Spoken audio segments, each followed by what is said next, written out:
I baptize thee, Catherine, in the name of the Father, and the Son, and the Holy Ghost. No one who had ever seen Catherine Morland in her infancy would have supposed her born to be a heroine. Her situation in life, the character of her father and mother, and her own person and disposition were all equally against her. A family of 10 children, of course, will always be called a fine family, where there are heads and arms and legs enough for the number. But the Morlands were in general very plain, and Catherine, for many years of her life, as plain as any. Neither was it very wonderful that Catherine, who had by nature nothing heroic about her, should prefer cricket and baseball to dolls and books. But by the age of 15, appearances were mending. Catherine Morland was in training for a heroine.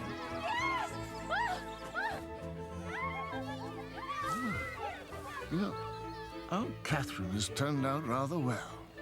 Come on, Catherine, let's carry on. No, later. She's quite a good-looking girl. But she's almost pretty today. And she has grown very fond of reading of late. I wonder if it can be good for her, my dear, to read quite so many novels. Oh, why ever not? Now, what could be a more innocent or harmless pastime for a young girl than reading? He was interrupted by a noise in the passage leading to the room. It approached. The door was unlocked. A man entered, forcibly dragging behind him a beautiful girl, her features bathed in tears and suffering the utmost distress. Take her! Convey her where I shall never see her more.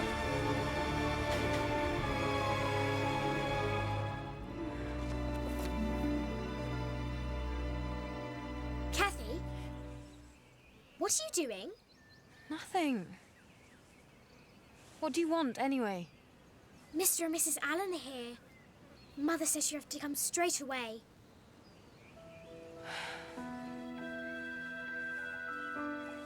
No, said Dr. Mallison. No other place will do so well for a gouty constitution like Mr. Allen's. No other place will do so well for squandering money. Oh, fine, Mr. Allen. You know you love to see me happy. And thinking of that... Look, Catherine is young to go, but, well, Mr. and Mrs. Allen for protection. I see no danger in it. She's a good girl. I think we can trust her. Why, Catherine, how you've grown. Quite the young lady, isn't she, Mr. Allen? Mr. and Mrs. Allen come with an invitation, Catherine. We would like you to accompany us to Bath for a time. For when a young lady is to be a heroine, something must and will happen to throw adventure in her way.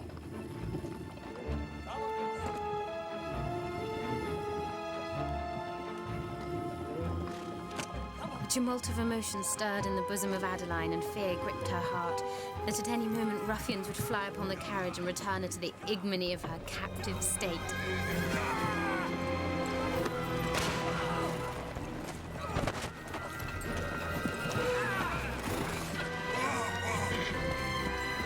My God, Mrs. Allen!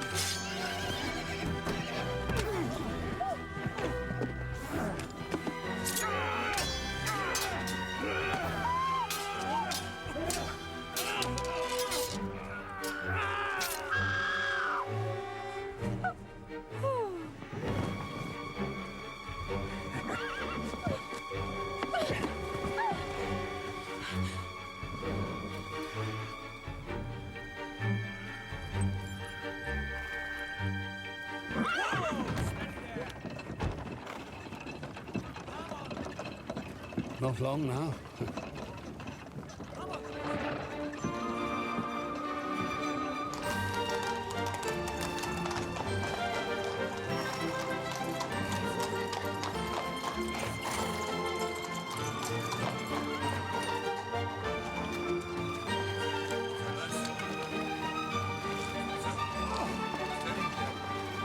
Street is not quite the smartest address, but for myself, I love to be at the centre of things. So do I.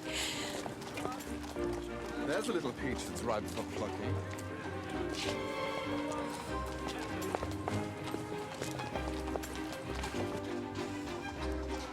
So many people. I wonder who they can be and what their stories are. Hardly worth knowing, I should say. if they choose to roam the streets, and they could be sitting at home by a good fire. Oh, Mr. Allen is so droll. He always says the opposite of what he means, for he loves good company. When shall we go into society, Mrs. Allen? I suppose it is too late this evening. Bless you, my child. We neither of us have a stitch to wear. I did bring my best frock, and my pink muslin is not too bad, I think. No. Would you have us laughed out of Bath? Resign yourself, Catherine. Shops must be visited. Money must be spent. Do you think you could bear it? Very easily, sir.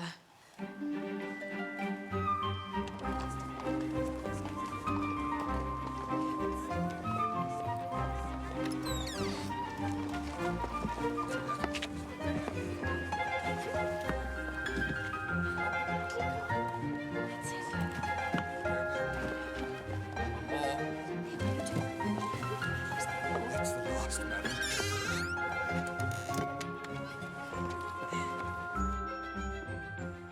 There. Did you ever see anything prettier, Mr. Allen? Other than yourself, do you mean, my dear? Oh, fine, Mr. Allen. But Catherine... Ah, she looks just as she should. Now, might we make our way, do you think? I entertain high hopes about arriving at the rooms by midnight. How he teases us, Catherine. Midnight, indeed. Whoa there. Good evening, sir. This way. There you go now, sir. This way, ladies.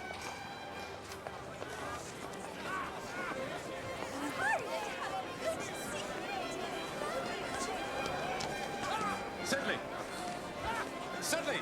There you are. Is there anyone here? Well, not a soul, John. There's no one here at all. What could he mean? If I might, John. Thank you. Excuse me. Card room, I think. Mr. Allen! See you later, my love. Come this way, Catherine. Pardon me, miss.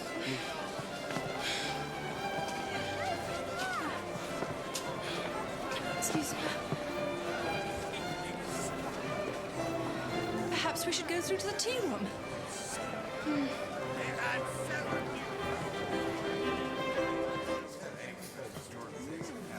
Quick, there are two places.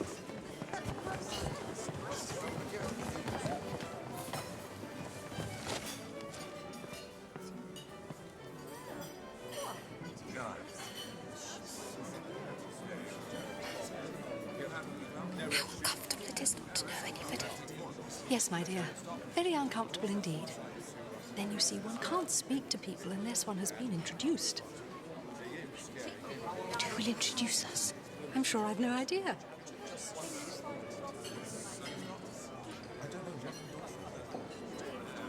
Had we not better go away? There are no tea things for us, and I think we are welcome here. Yes, it's most disagreeable. I wish we had a large acquaintance here. I wish we had any.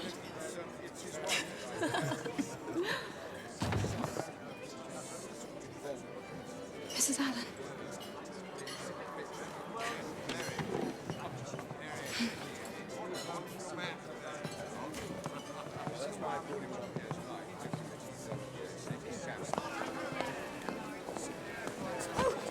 Have a care, sir.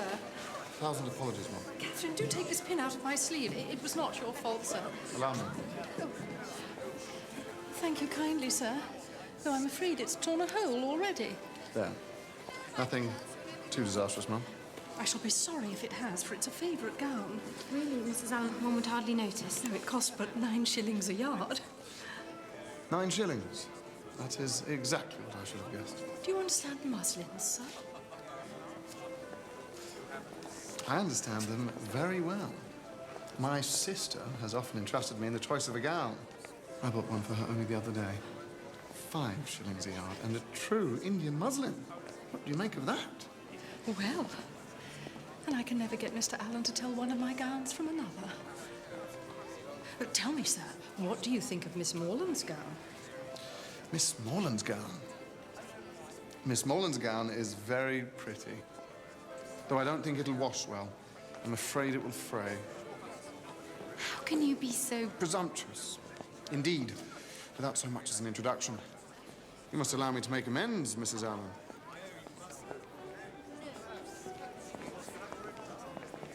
Gentlemen.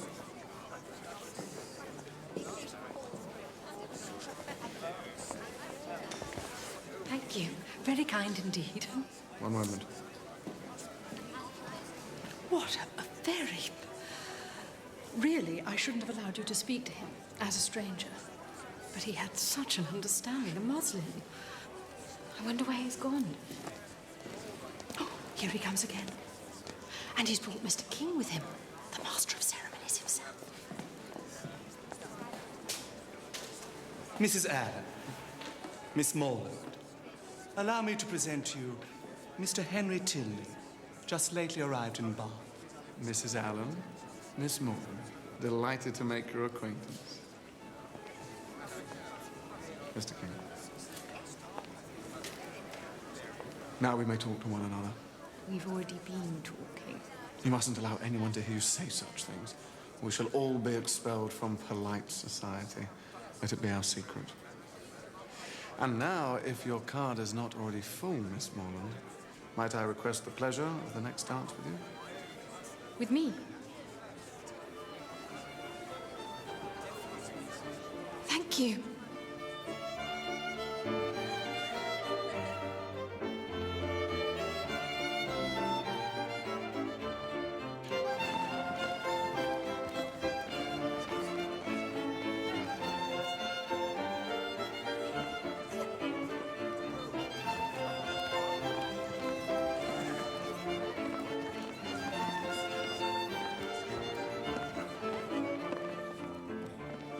Forgive me.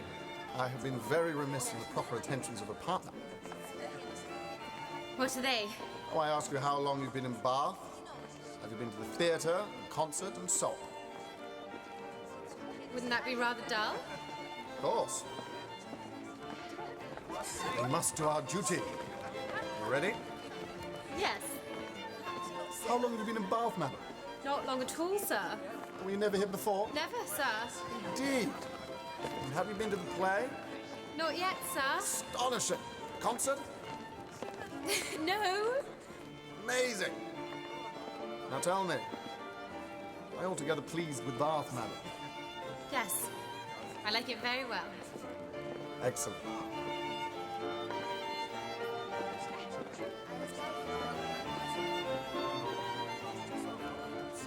Now I must give you one smirk, and then we can be rational again.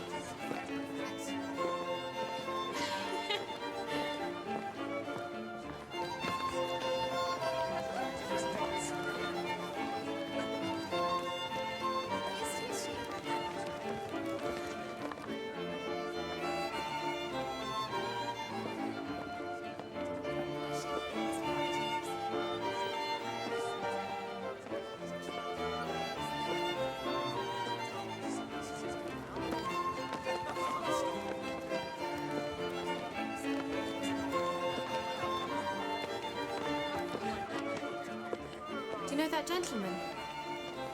Not at all. I wonder why he keeps looking at us. I imagine he likes what he sees. What? Do you mean me? Why not?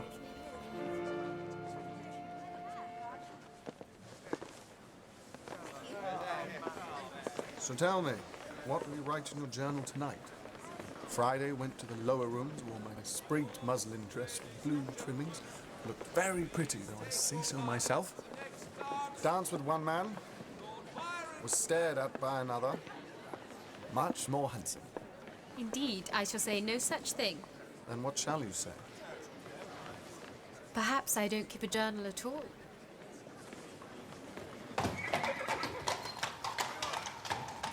A most agreeable young man, was he not, Catherine? Yes. He was very kind and very amusing. I liked him very much. Well, Mr. Allen? No, I didn't mean anything like that. He can't have thought of me like that. He's much too... He's quite grown up. Catherine, I feel I should warn you that Bath attracts all manner of scoundrels and adventurers. and one cannot be too careful when making new acquaintances. Mr. Tilney, a scoundrel. Mr. Tilney, an adventurer. He understands muslin, Mr. Allen. He has a sister. Well, upon inquiries, I did discover that Mr. Tilney is a young man of very good family and a clergyman to boot. Clergyman? Well, no doubt you prefer him to be a brigand. His father's a man of consequence, though. General Tilney of Northanger Abbey. Northanger Abbey? Is it haunted? No doubt, no doubt. These abbeys usually are.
Mrs. Allen? And this must be Miss Morland. Mrs. Thorpe, your brother James told me to look out for you. You know James? Indeed we do. He's up at Oxford with my son John. Mrs. Thorpe, my old schoolfellow. Yes, he went to you at Christmas. And I may say he endeared himself to us all. Ah, here come my girls now. Isabella, my eldest, and Maria and Anne. Isabella, this is Mrs. Allen and Miss Catherine Morland, James's sister. James's sister. How do you do, Miss Morland? I've so long wished to meet you. Your brother has spoken of you so affectionately. I am sure that we will be the very best of friends. I'm so pleased you love Mrs. Radcliffe novels too. I wish I were you. Just beginning to read Udolpho for the first time. Is it really very horrid? You can't even imagine. But I wouldn't tell you for the world. Well, perhaps one incident to whet your appetite.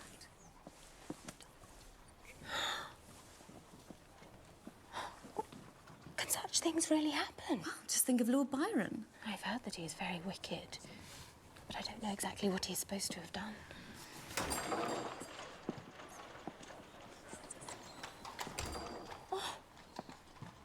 And I have heard that he is here, in Bath.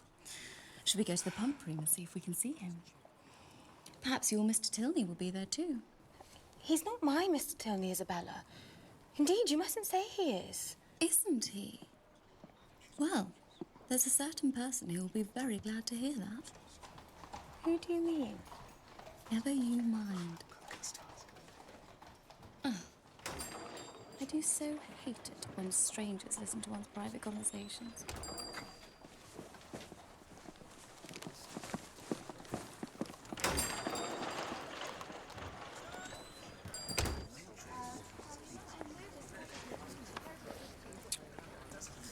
No, his name's not there. I think he must be gone from Bath. Yet he never mentioned his stay would be so short. Perhaps it's just as well. My brother John says the whole family is very bad. The eldest son, as bad as Lord Byron, John says. Surely he's mistaken. Mr. Tilney couldn't have been kinder or more gentlemanlike. Appearances often deceive, you know. But he is a clergyman. That signifies nothing these days.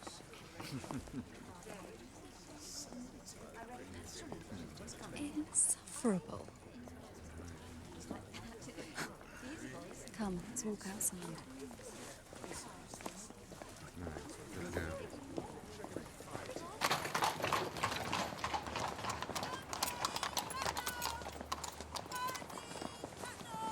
Are they following? No. They're going towards the churchyard. Good. We are rid of them. Now, if we turn down there, it will bring us to Milson Street. Shouldn't we come upon them again if we did that? Oh, never mind that. Come, make haste.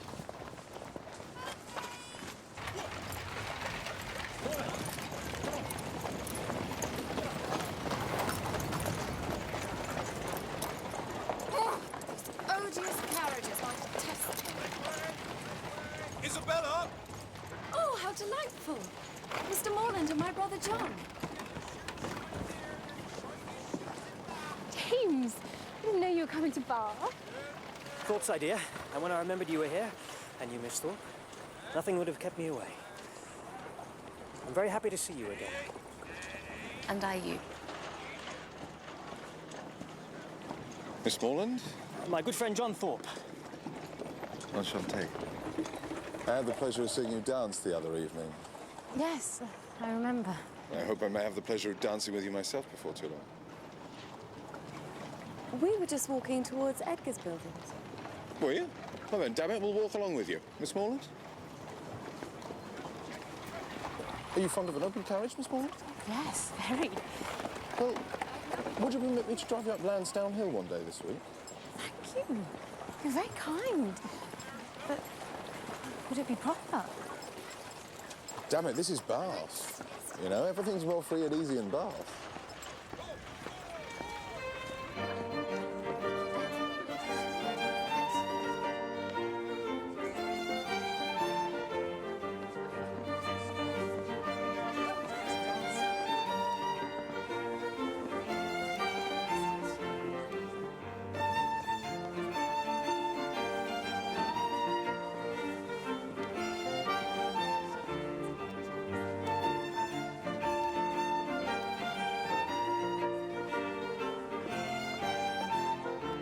Penny for your thoughts, Miss Morland. I was just... Have you ever read Udolpho, Mr. Thorpe?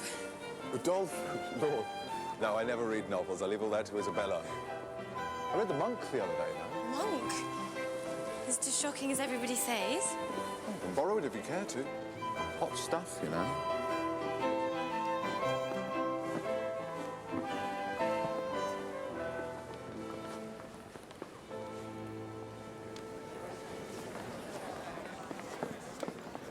Isn't this altogether delightful, Catherine? What's that? Jig it again?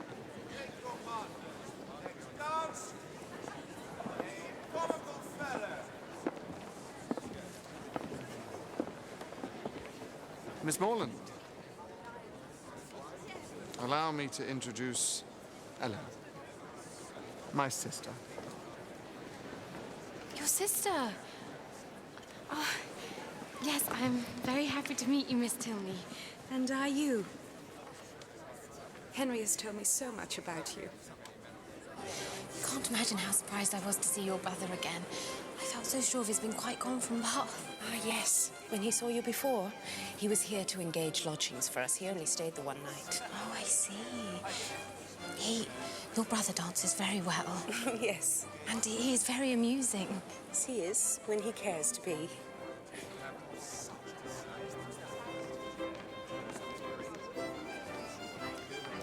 Do you know that gentleman talking to Mr. Tilney? That's our father, General Tilney. He looks as if he were displeased with us. It is only his way.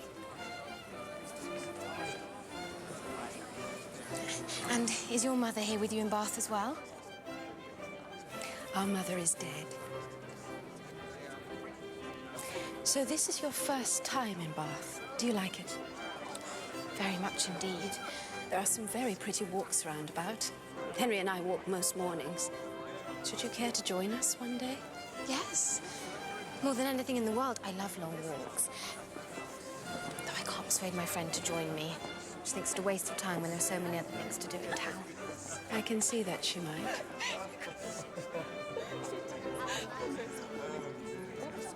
In that case, shall we say tomorrow at 12, unless it rains?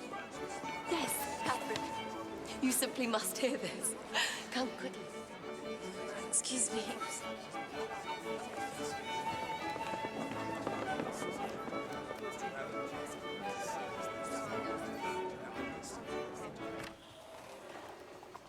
Make haste, Miss Morland. Put on your hat. There's no time to lose. We are going to drive to Blaze Castle. Mr. Thorpe. How do you do, Miss Allen? My sweetest Catherine, isn't this delightful? Blaze Castle. Nothing could be more romantic. Yes, I'm sure, but I'm very sorry I can't come with you. I'm expecting Miss Tilney and her brother to call on me to take a country walk. Not they. I saw him but 5 minutes ago. Doesn't he drive a phaeton with a pair of chestnuts? I don't know, indeed. Yes, I saw him large as life turning up the Lansdowne Road with a smart-looking girl by his side. Perhaps they mean to call later. No, they don't. I heard Tilney hallooing to a man they were going as far as Wick Rocks. I don't understand it at all. Miss Tilney promised. My dear one, in this false world, people often make promises they have little intention of keeping. Remember, we are your true friends. We keep our promises. Yes. But what if they should come after all? My dear little scatterbrain sister, haven't you just heard Thorpe tell us? They're halfway to Wick Rocks. Then perhaps I should come with you. Please, Miss Morland.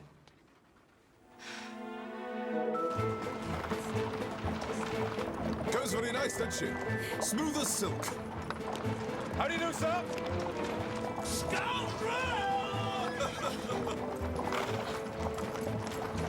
Pleasant old gentleman. Mr. Allen. Yes, and so good-natured. And rich as Croesus, or so I hear. I believe Mr. Allen is very rich. And no children at all? No, none. But you're quite a favourite there, I gather. Mr. and Mrs. Allen are very kind to me, yes. Ever since I was a baby. Excellent, excellent. Oh, Miss Tilney!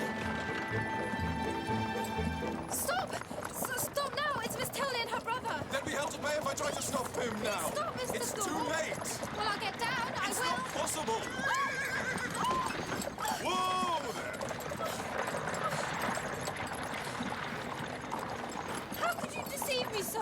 Well, what if I did? Where would you rather be, in a spanking gig driving to Blaze Castle or trailing about in the dirt with some canting prig of a parson? Mr. Tilney is not a canting prig.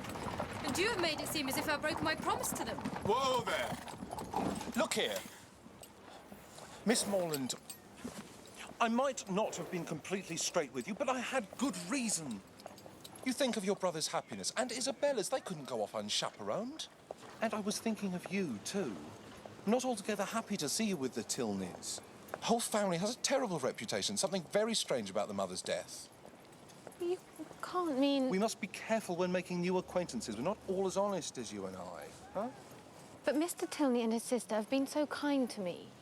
Truly sorry, Miss Morland, if I have caused you any distress, but you can set it all right tomorrow. Let's at least try and enjoy ourselves today. Damn it, I've been looking forward to driving you out more than anything. Come on, what do you say? Very well. Whoa. Everything all right, Thorpe? Absolutely. Walk on.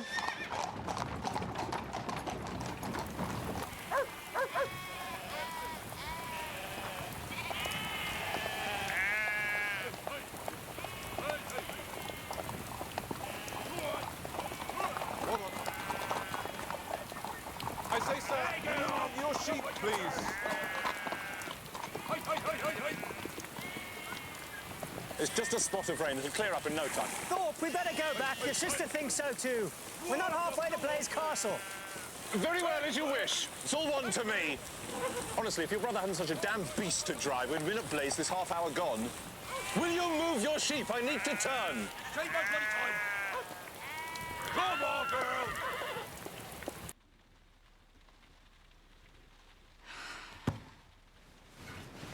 Lord, what would the men think if they could see us now? How can I ever face the Tilneys again? Now, you mustn't be cross with John, dearest one. Do you know he told me he liked you better than any girl he had ever seen?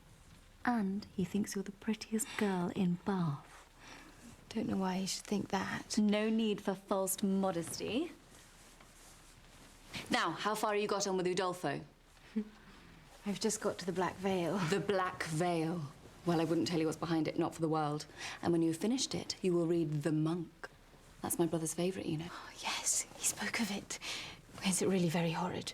It is the most horrid, shocking thing in all the world.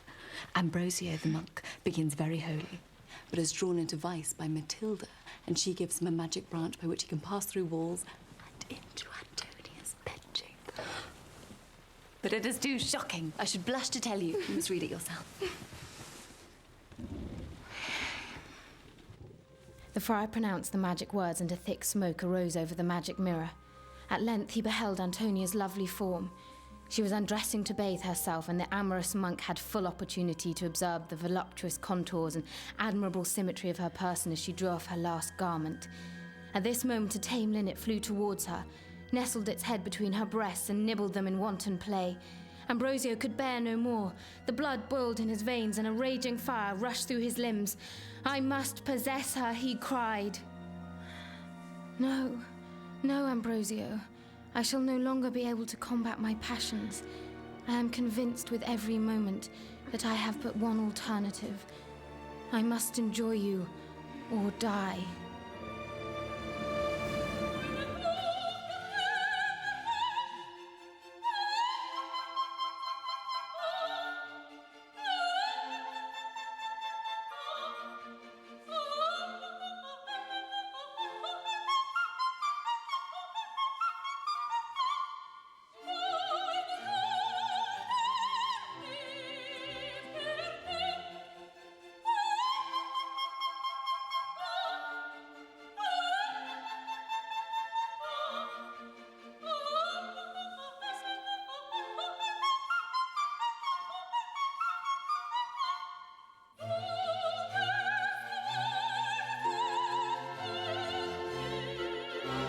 Damn fine-looking woman. She's nothing to you, you know.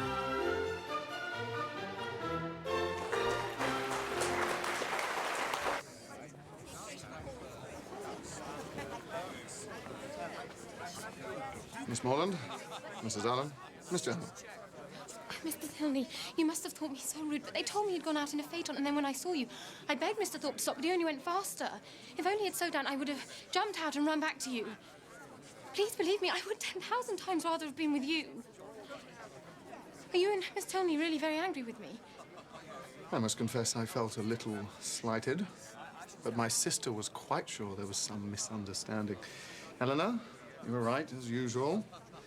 Miss Morland is not to blame. She was abducted by force. Oh, no, not exactly, but truly, I did try to make him stop. Don't tease her, Henry. You were quite cast down when you thought Miss Morland preferred the company of others to your own. Perhaps she still does. No, indeed.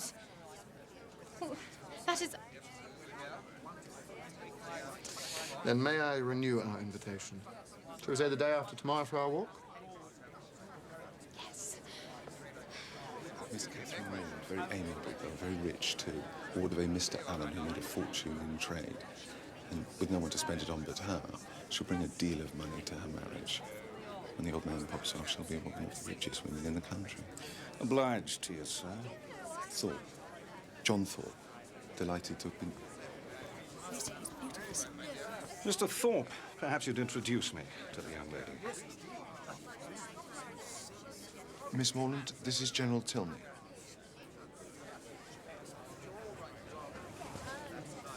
Charming. And did I overhear a country walk proposed? Yes, sir.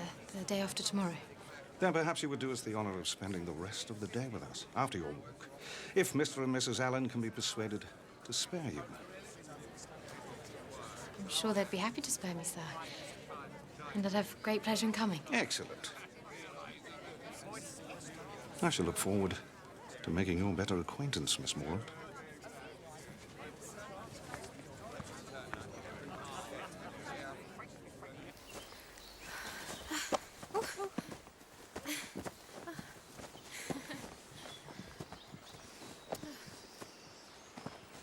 What do you think, Catherine? Oh, it's wonderful. It reminds me of the south of France, the Languedoc, you know? Yes. Have you travelled much in France? No, not at all. I've never been there. But I've seen pictures, and it's just as Mrs. Radcliffe describes it in Udolpho. Ah, Mrs. Radcliffe. But I suppose you don't read novels. I read Udolpho straight through in 2 days with my hair standing up on end the whole time. I often think there's more life and truth and feeling in a good novel than in 100 dull sermons. Do you really believe that? Oh, go on. Don't wait for me. Why should you think I don't believe it? Because I think you like to tease me. And because the real world's different from the world in stories. Is it? Of course it is. I love to read Mrs. Radcliffe, but I don't think the real world's full of murders and abductions and ghosts with clanking chains and seductions and everything. Well, not in Fullerton, anyway. Perhaps not quite so many murders and abductions. But broken hearts, betrayals, long-held grudges, schemes of revenge, fear, hatred, and despair. Are they not part of all of our lives, even in Fullerton? I don't know. I'd like to think not. Well then, I hope your experience of life is the exception that proves the rule.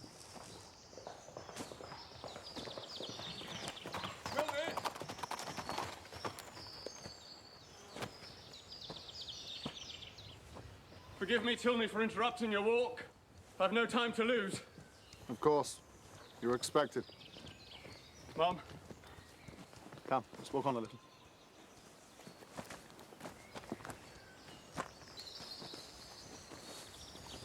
That gentleman was a close acquaintance of ours, a very good friend. I was obliged to leave the country at short notice. He was able to make his farewells to me last evening. But was no doubt anxious to say goodbye to my sister, too, before he left. I see. There is no reason why the matter should come up. But my sister and I would be very grateful if you did not mention to my father that we saw that gentleman here today. No, of course. Thank you.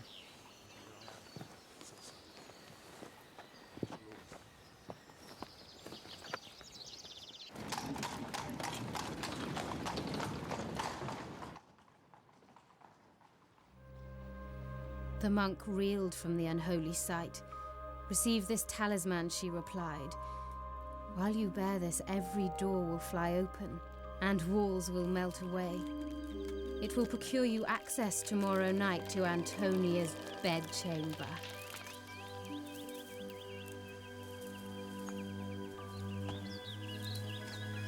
Miss Morland.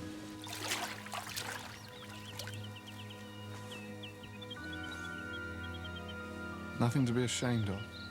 It's all God's creation. Come.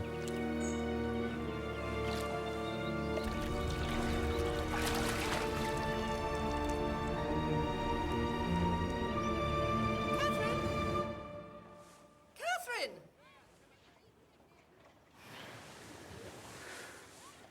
Oh, I absolutely knew the second you came to the house. I could tell.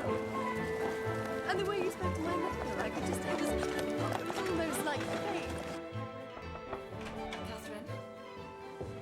No, sit down. Can you guess? Your brother has made me the happiest girl on earth. You mean you and James are in love? He confessed as much to me this afternoon, and you know my nature. I could never trifle with a man's affections. In short, I told him his love was returned. Catherine. He's waiting downstairs.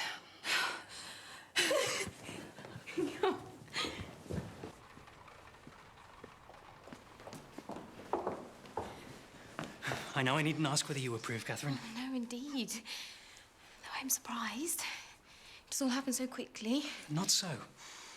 I believe I've been in love with your friend since the first time I set eyes on her. And I. The very first day he came to us last Christmas. The very first moment. I remember I wore this yellow gown. My hair was up in braids. I'm come to say goodbye, Catherine. I'm going straight to Fullerton to seek our parents' consent. Ah, Morland, there you are. Miss Morland, sadly, I too must take my leave for the present. Just for the present. I'm going to accompany James to Fullerton and then on to town to help him choose a ring. Perhaps I might look for one for myself while I'm there. Do you think I should? A famous good thing, this marrying scheme. What do you think of it? I think it's a very good thing, too. I'm so pleased to hear you say that. Do you ever hear the old song, going to one wedding brings on another. Perhaps you and I might try the truth of that. I shall think of you when I'm in town. Come on, James, we must tear ourselves away. Go. Go, perhaps forever. Isabella, whatever do you mean? Your mother and father, what will they say? I'm sure they'll be very happy for James. But my fortune will be so small. How could they consent to it? Your brother, who might marry anybody. I wouldn't think the difference in fortune would be anything to signify. Oh, my sweetest Catherine, in your generous heart, I'm sure it would not matter at all. But I mustn't expect everyone to think the same. I only wish our situations were reversed. If I had the command of millions, if I were mistress of the whole world, your brother would still be my only choice.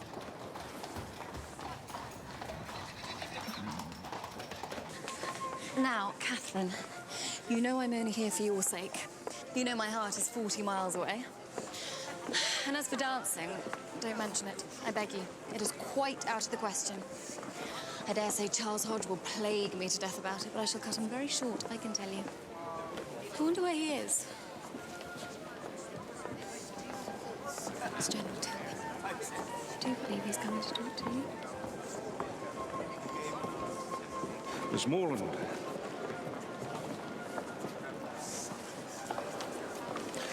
Delightful. You will excuse me now. Excellent.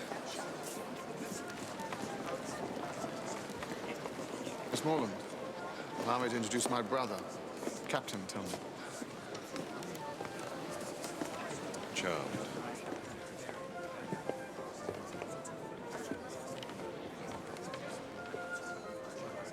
Don't let my brother's ill manners offend you. That's how he is, I'm afraid.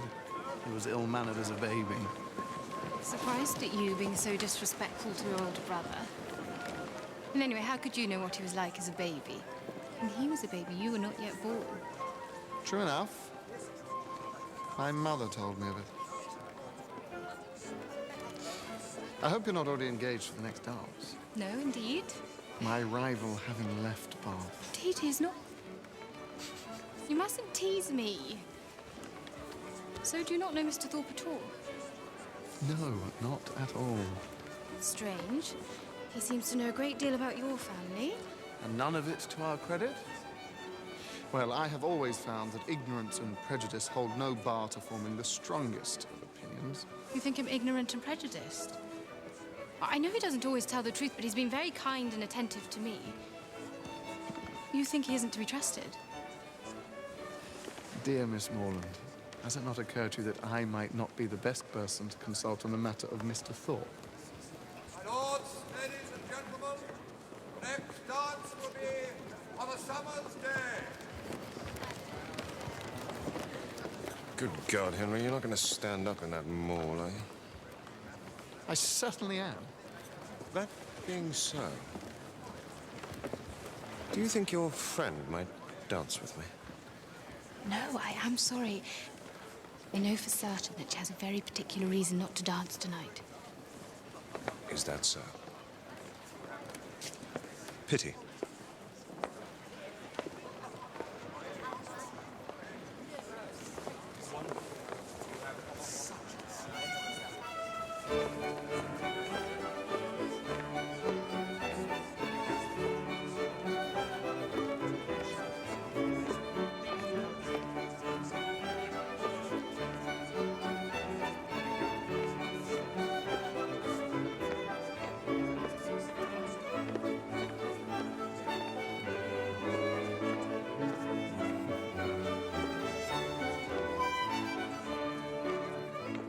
Why are you smiling? Look there.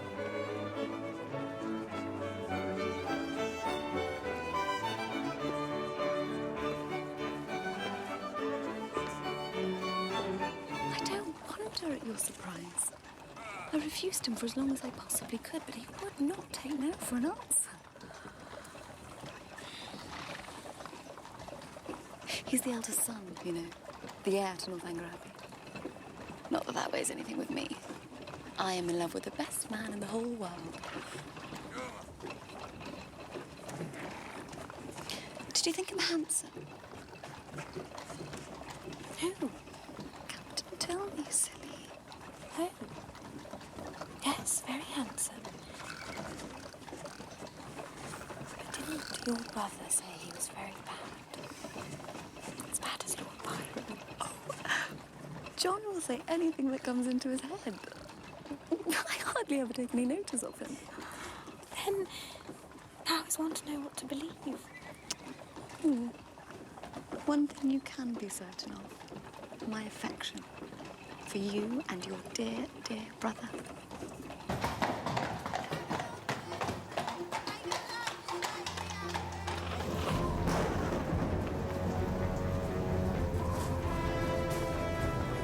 Catherine! Catherine, help me, for God's sake!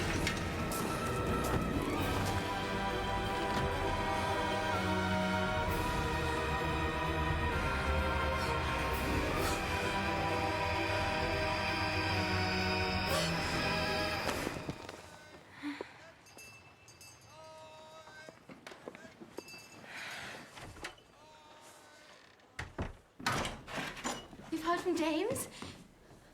And my parents have consented? Yes. Your father has been very good. James is to have a living worth £400 a year as soon as he is old enough to take it. But that won't be for another 2 years, so we must wait that long before we marry.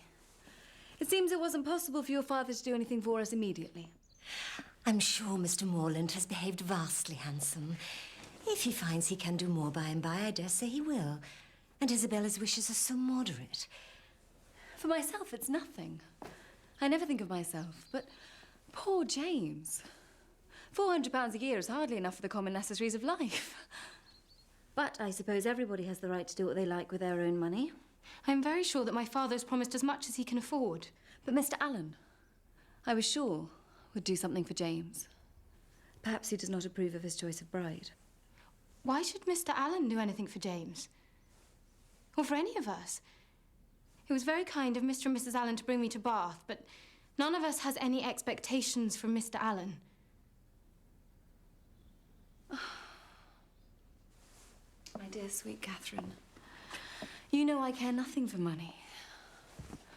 If we could only be married tomorrow, I would be happy to live on £50 a year. But that's the sting. That's why you find me so cast down. The 2 years we must wait before dear Morland can have the living. Catherine, how will I endure it?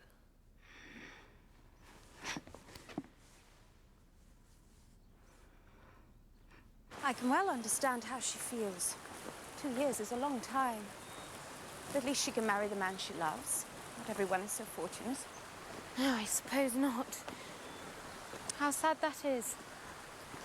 Yes, it is. But how many couples marry for love? I believe my mother and father love each other even more than they love us. And they love us very much. When I was a little girl, I used to think it was like that for everyone. It was only when I started to read novels that I realised it was not. I shouldn't have thought one would have to read novels to find that out. I think you have had quite a dangerous upbringing. Dangerous? How? Well, it's as Henry says. You've been brought up to believe that everyone is as pure in heart as you are. I don't think I'm very pure in heart. Really, why? I have the most terrible dreams sometimes.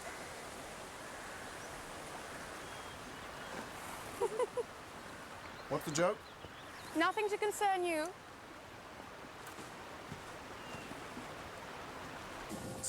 I love our walks. I think I should like to stay in Bath forever and go walking with you every day. Unfortunately, that won't be possible. Oh? Our father told us just this morning that he's determined on quitting Bath by the end of the week. Oh. Miss Morland. Capital. Excellent.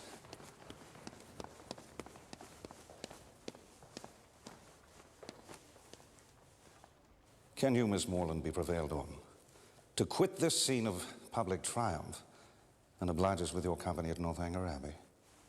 Northanger Abbey? Well, Miss Morland, what do you say? I'm very honoured, sir. If Mr. and Mrs. Allen agree, I should be delighted to accept.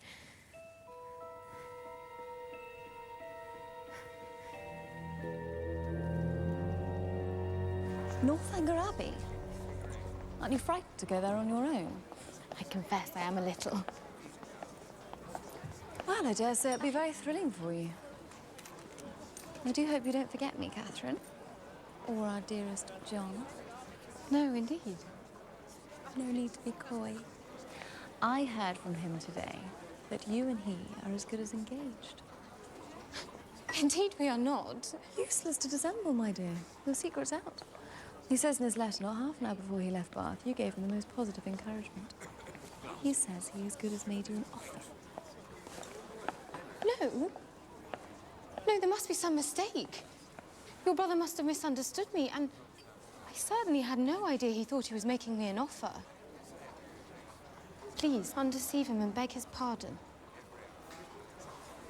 Oh. Well, I dare say we should all be allowed a little harmless flirtation. But there was no flirtation. Not on my side. And if no one were allowed to change their minds, where would we all be? Perhaps it's for the best after all. Isabella, please understand me once and for all. Shh, here he comes. Who? Tell me, of course. Oh, I wouldn't have this happen for the world. Look away, perhaps he's not serious.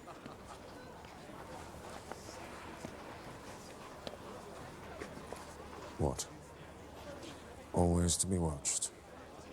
In person or by proxy? Nonsense. My spirit, you know, is pretty independent.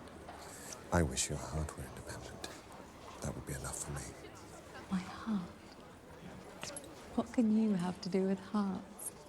None of you men have hearts. But we have eyes. And they give us torment enough. I think Mrs. Allen and your mother are expecting us.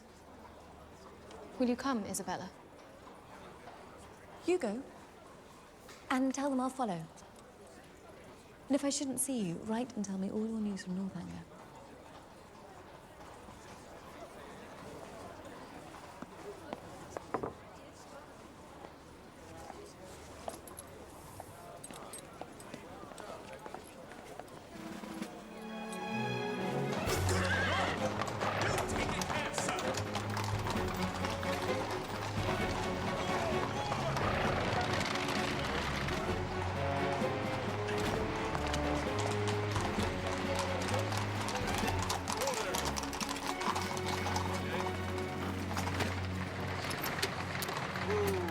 Come along there. 4 minutes late already, coming from Milsom Street. I'm sure Miss Morland won't keep you waiting, Father. Oh, Catherine, my dear, quickly. They're here. How grand. A chase and 4. You never aspired to that, Mr. Allen. No, indeed. Well, Catherine, we shall miss you. Thank you for all your kindness. It has been such a happy time. There, my dear. I shall be sharp about it.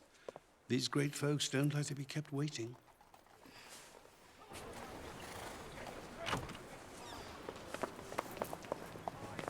Miss Morland, 1,000 pardons for our late arrival.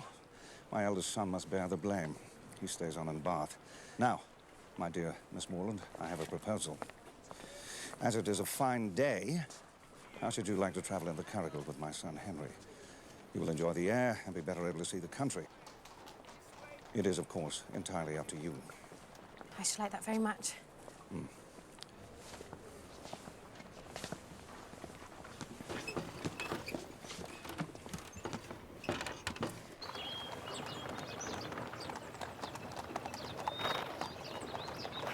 Did your father say that Captain Tilney stays on in Bath?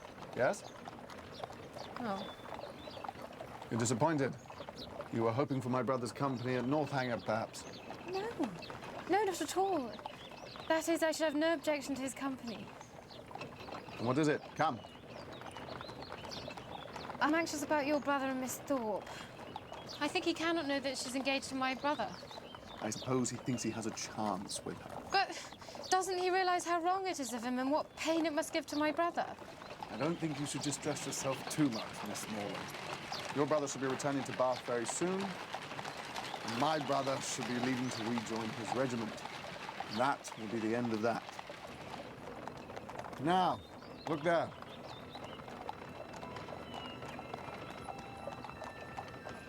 It's exactly as I imagined. It's just like what one reads about. Are you prepared to encounter all of its horrors? Horrors? Is Northanger haunted, then? Well, that's just the least of it. Dungeons and sliding panels, skeletons, strange, unearthly cries in the night that pierce your very soul. And vampires? Don't say vampires. I could bear anything but not vampires. Miss Morland, I do believe you're teasing me now. But I was to say there is a kind of vampirism. No, let's just say that all houses have their secrets, and Northanger is no exception.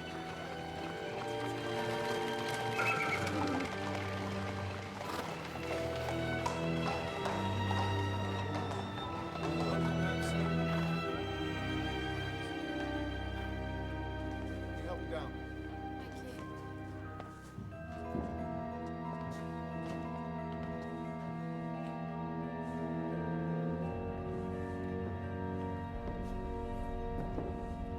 Miss Morland, welcome to Northanger Abbey.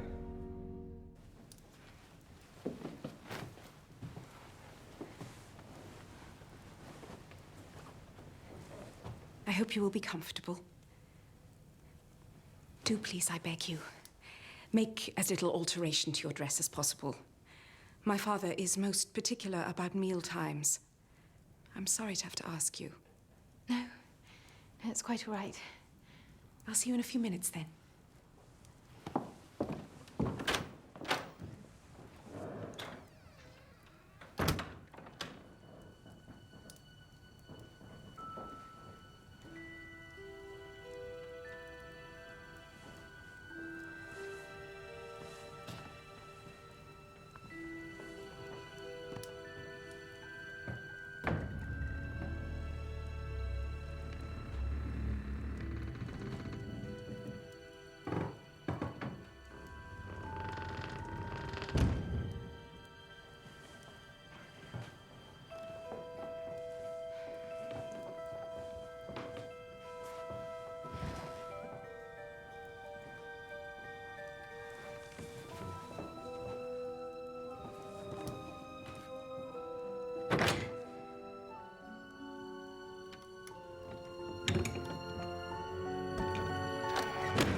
If you please.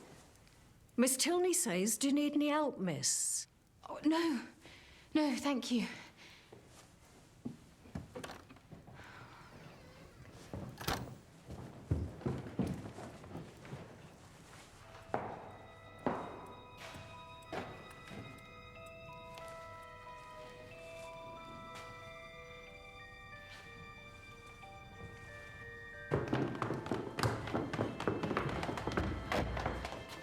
Are you ready?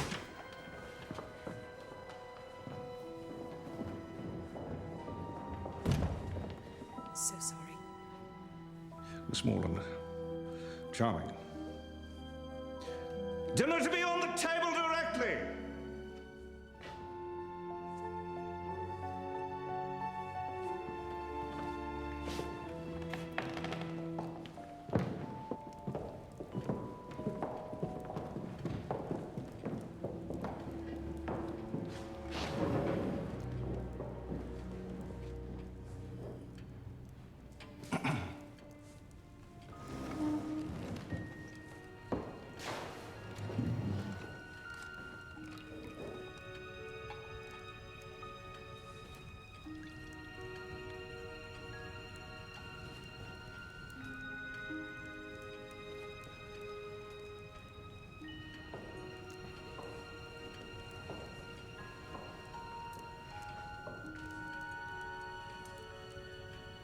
I hope you find our simple style of living to your taste, Miss Morland.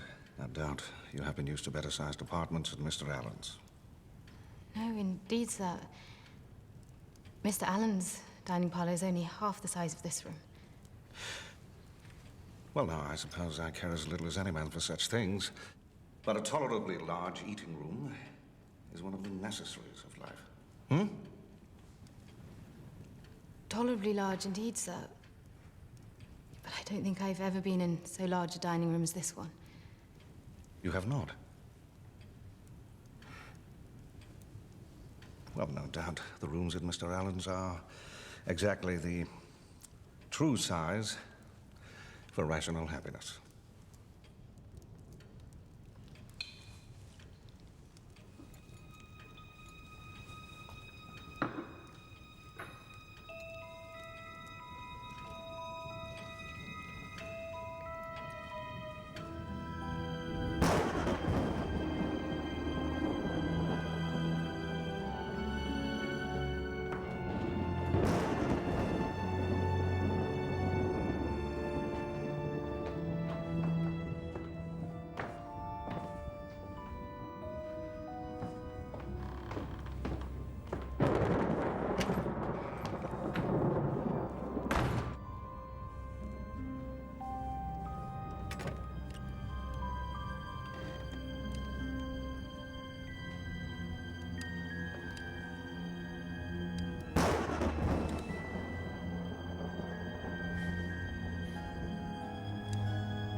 Oh, boy.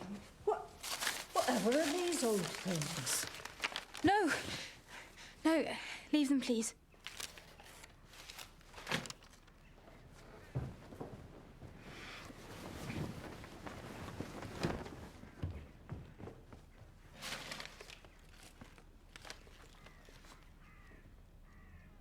Shirts, stockings, cravats, laundry lists.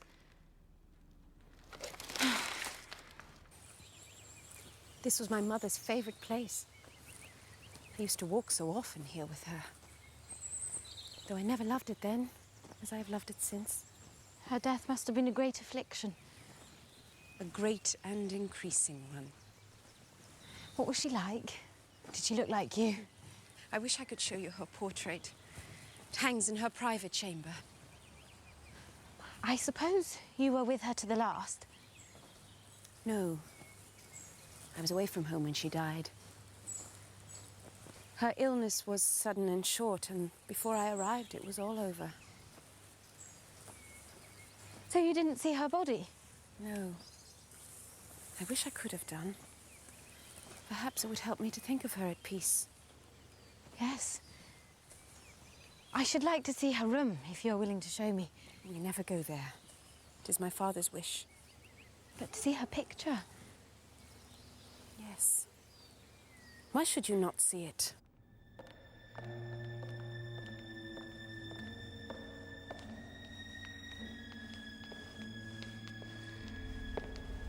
What do you do there? I was going to show Miss Moreland Mother's... There is nothing to interest Miss Moreland in this part of the house. I'm surprised at you, Eleanor.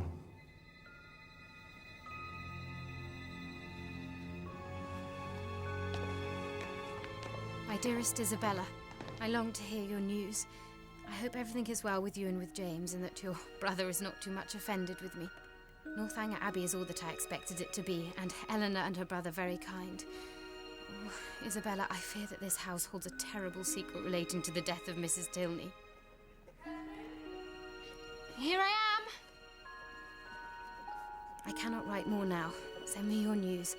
Your loving friend, Catherine.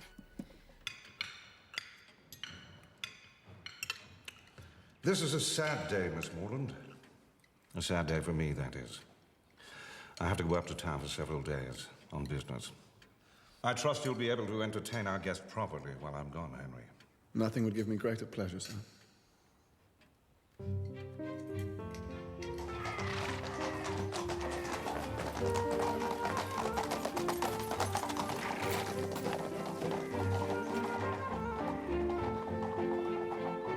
Come along.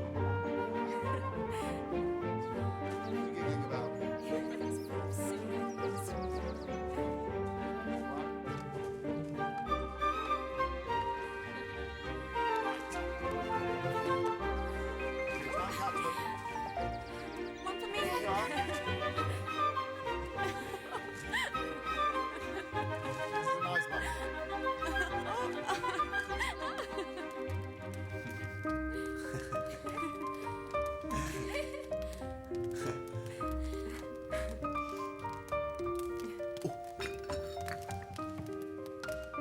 I thought I might show you Woodston tomorrow, if you'd like to. It's nothing to Northanger, of course, just a country vicarage, but I'm very fond of it. I'd love to.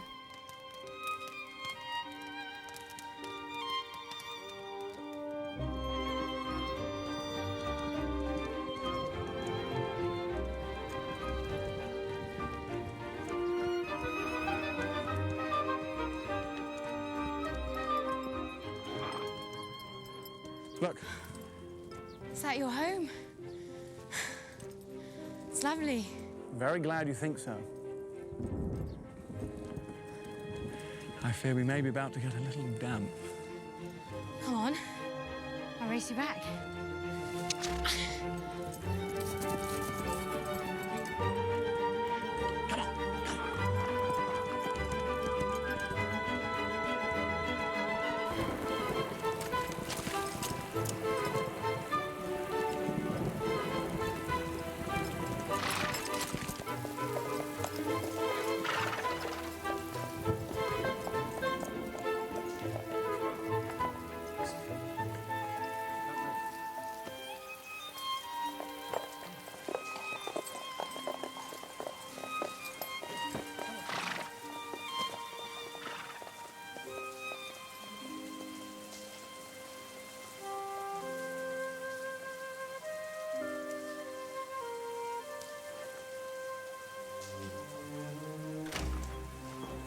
Look at the state of the pair of you. I'll go and get Richards to draw your bath, Catherine.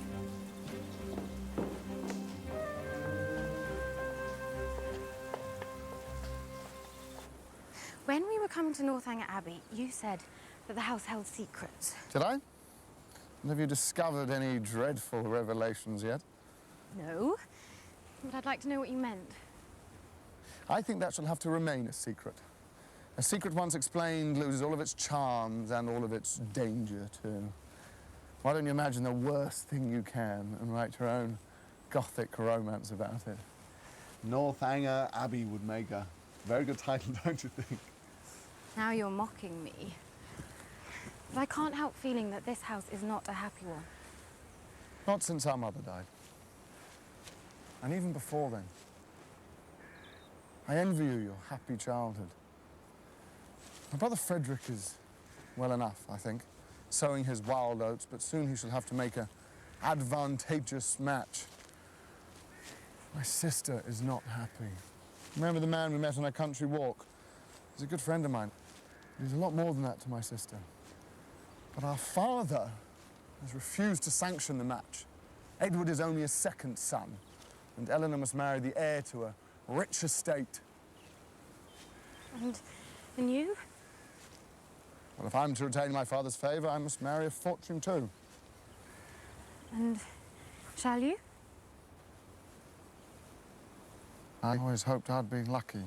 The girl I fell in love with would come with a fortune attached. And if she should not? Then that would be a very stern test of my character.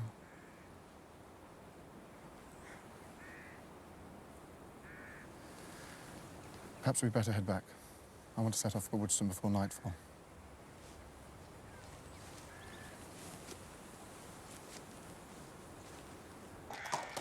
See you tomorrow for dinner.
Might I ask how you come to be here all alone? I wanted to see your mother's room. Eleanor was going to show me, but your father prevented us. And so you thought you'd come and see it for yourself? Yes. I suppose Eleanor has talked to you about our mother? Yes. But that is not very much, but what she did say was her dying so suddenly and none of you being at home, and I thought perhaps your father had not been very fond of her. And from these circumstances you infer some negligence? Or something even worse? Then let me reassure you, Catherine. My mother's illness was sudden. And Eleanor was from home, but I was here throughout. And so was my brother Frederick. Our mother received every possible attention. Our physician was satisfied that nothing more could be done for her. The matter was deeply distressing, as you may imagine. Yes, of course. But your father, was he distressed? For a time, greatly so. She had had to bear a great deal from him, but when she was dead, he felt her loss. I'm very glad of it.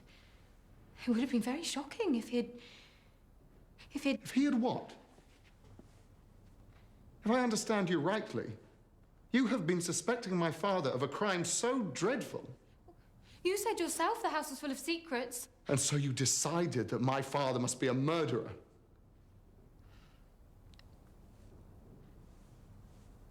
And to you, at least, he's shown nothing but kindness. Catherine, how could you?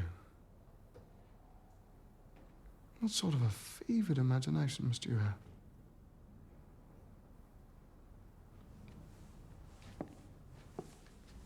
Perhaps, after all, it is possible to read too many novels.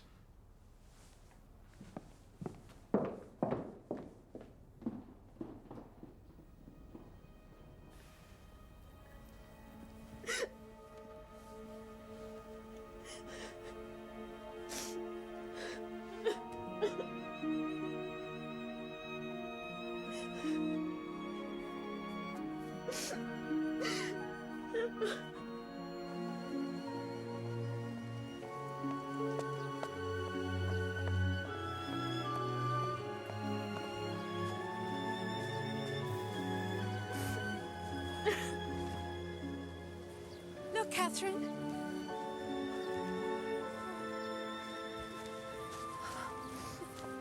Oh, whatever is the matter? I can't tell you. Please don't make me. I have been so wickedly foolish, and your brother knows of it, and now he will hate me for it, and so will you when he tells you. Oh, my dear Catherine, I am quite sure that nothing you could do could make me hate you, or Henry either. I saw his face. I know he will never, ever respect me again. Come, perhaps it's not as bad as you think. Look, here is a letter for you. It'll be from Isabella. Oh. No, it is my brother's handwriting.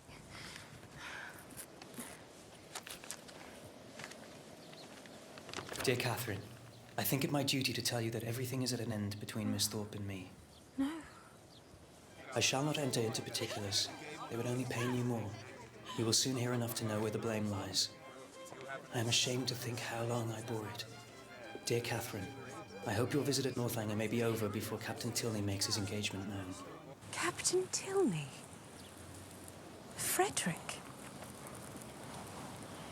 Yes. It's just what I feared. Oh, poor James, he loved her so much. But Frederick? And they are engaged? Yes. No, I can't believe that. No, look here. Dearest Catherine, beware how you give your heart. Dear Catherine, I am sorry for your brother. Sorry that anyone you love should be unhappy.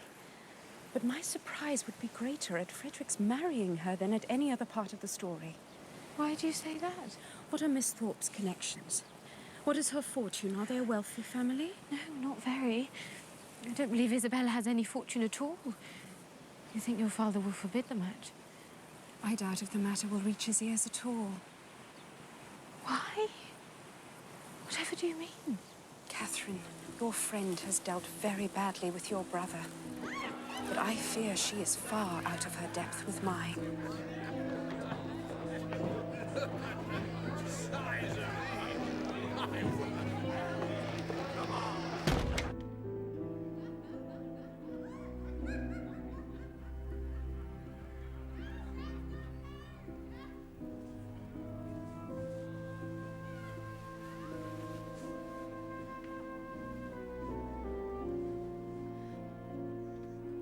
And are we engaged?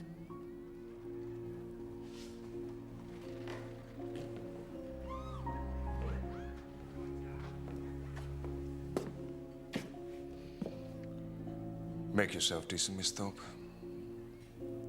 I must return you to your friends before you're missed.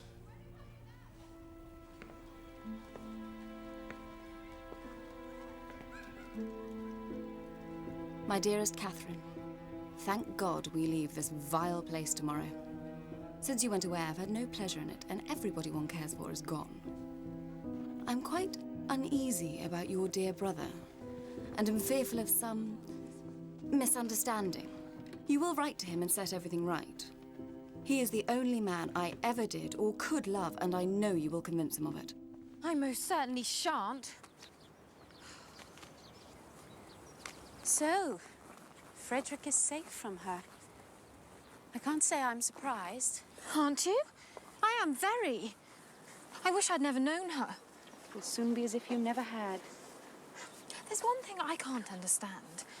What has Captain Tilney been about all this time? Why should he pay her such attentions and then fly off himself?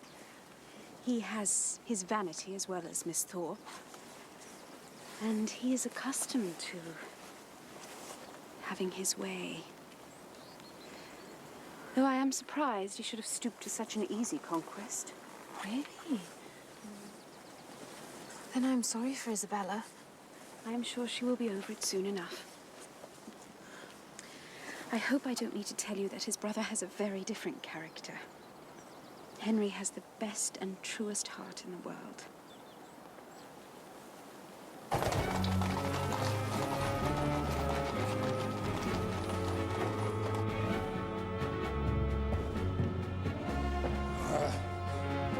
Damned little adventuress.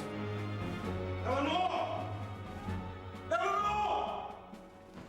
Now! I said now! Eleanor, whatever can the matter be? Come. Sit down, you are not well. My dear Catherine, I am well. Oh, God, how shall I tell you? It's not concerning Henry. No, not Henry. It is my father himself. My father has recollected an engagement that takes our whole family away on Monday. Explanation and apology are impossible. My dear Eleanor, don't be so distressed. I'm not offended. I can be ready to leave on Monday. No, that won't be possible. Oh, God. My father insists on your leaving immediately. As soon as you can make yourself ready, the carriage will take you to meet the public stagecoach. No servant will accompany you. I am to travel all night, alone. Have I offended the General? I have never seen him more angry. Your brother must have been so angry with me. He told your father what I did, what I suspected. I deserve to be sent home in disgrace. You are wrong. I know my father's reasons, and they do him no credit. To turn you out in the middle of the night, well, truly I fear for your safety. The journey is nothing. But have you enough money to pay your way? Oh, I never thought of that. Well, there at least I can help you. Oh, Catherine, I am so sorry. I deserve it. I deserve it all.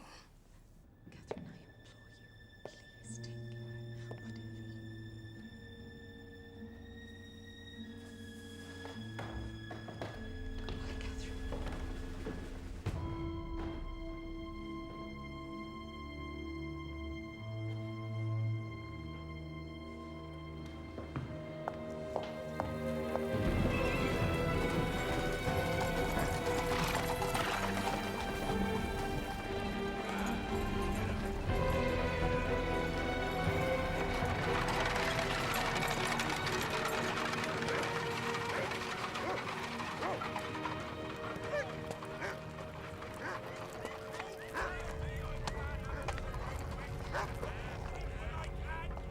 please take care. Whatever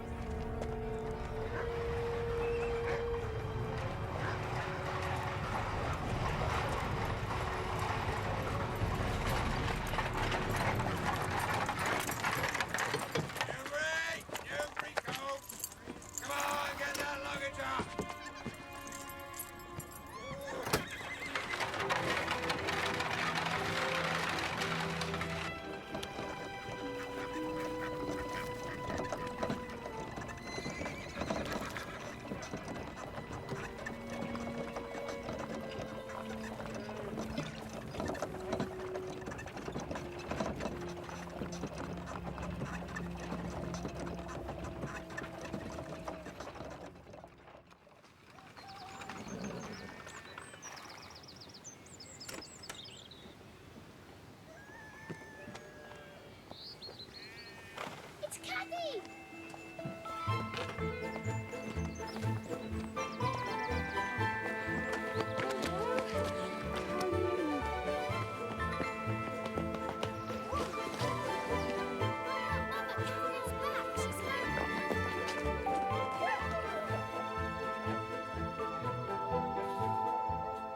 These great men can be very strange and sudden in their behavior.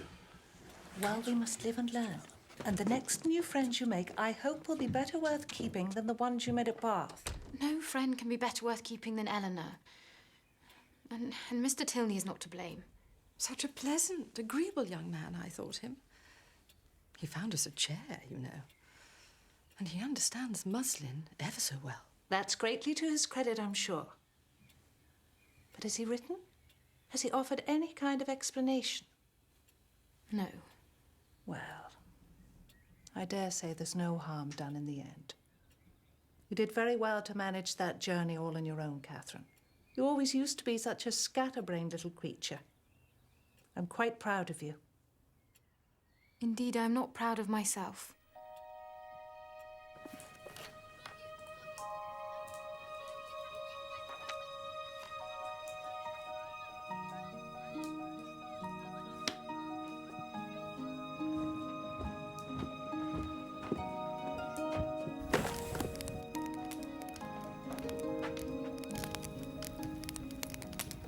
What was the Abbey like? Was it very scary? Were there ghosts? It was very big and strange, with lots of empty rooms and secret passages. And I did think there might be ghosts, but there weren't any ghosts, really. People who read too many stories imagine all sorts of horrid things about ghosts and murders, and it is very wrong of them to do so, and it can get you into serious trouble. So let me not hear of any of you being so silly. Now, what else would you like to hear about? What games did you play? We played I Spy and charades. We went horse riding and got ourselves very muddy indeed. Was Mr. Tilney very handsome, Cathy? Yes, I think so. Very handsome and very kind and everything he should be. Do you love Mr. Tilney, Cathy? No, of course not. Don't talk such nonsense. Now, into your beds, all of you. That's it.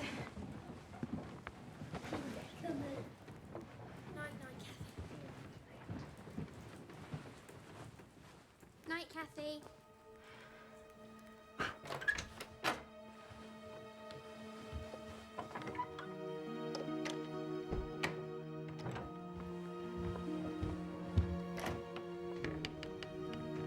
What did you do to make them send you home, Cathy?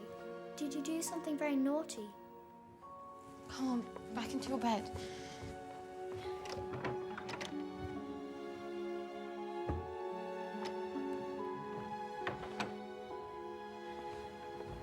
Cathy?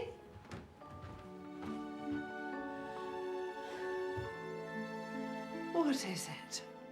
I did love him. I do love him. Now I shall never see him again, and it is all my own fault.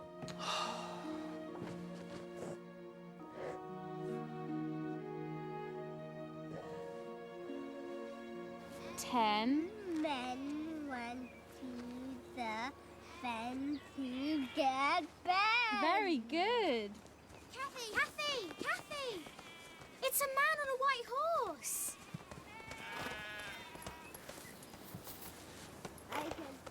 Go and tell Mamma that Mr. Tilney is here. Mr. Tilney? Now! Go on, boys. In you go quickly.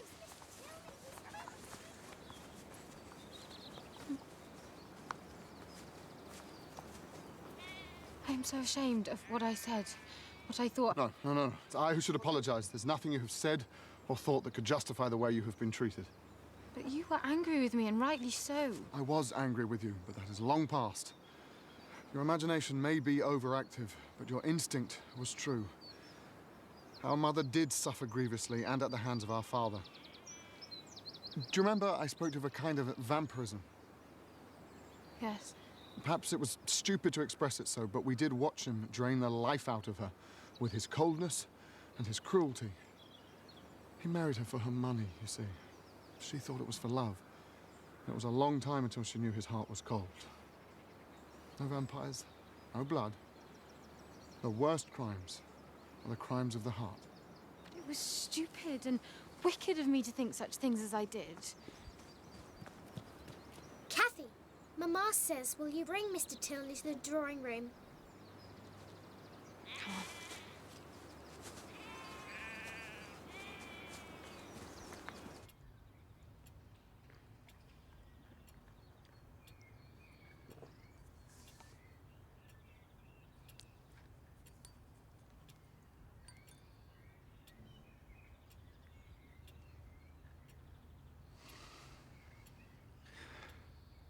Mrs. Morland, after what has happened, I have little right to expect a welcome at Fullerton. You had no part in what happened, Mr. Tilney. And Catherine is as you see her. No harm done. Any friends of our children are welcome here. Shall we agree to say no more about it? Very good.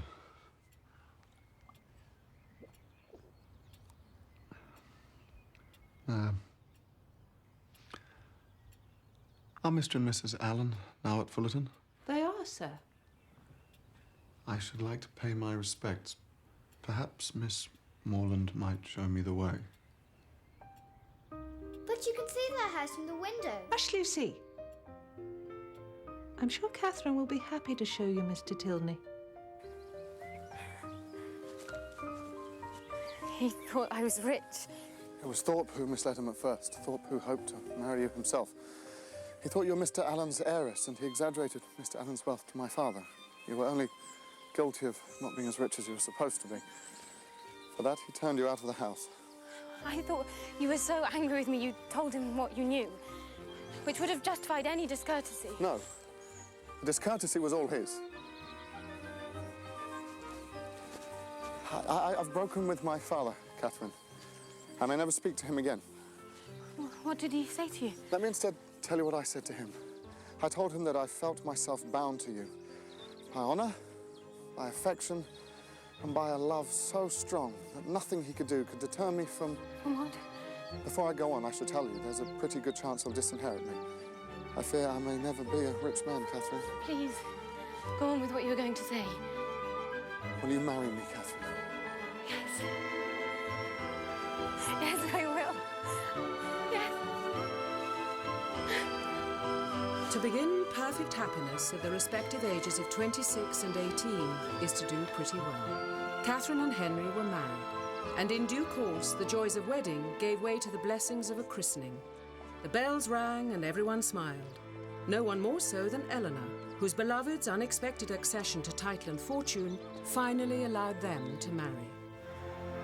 I leave it to be settled whether the tendency of this story be to recommend parental tyranny or reward filial disobedience.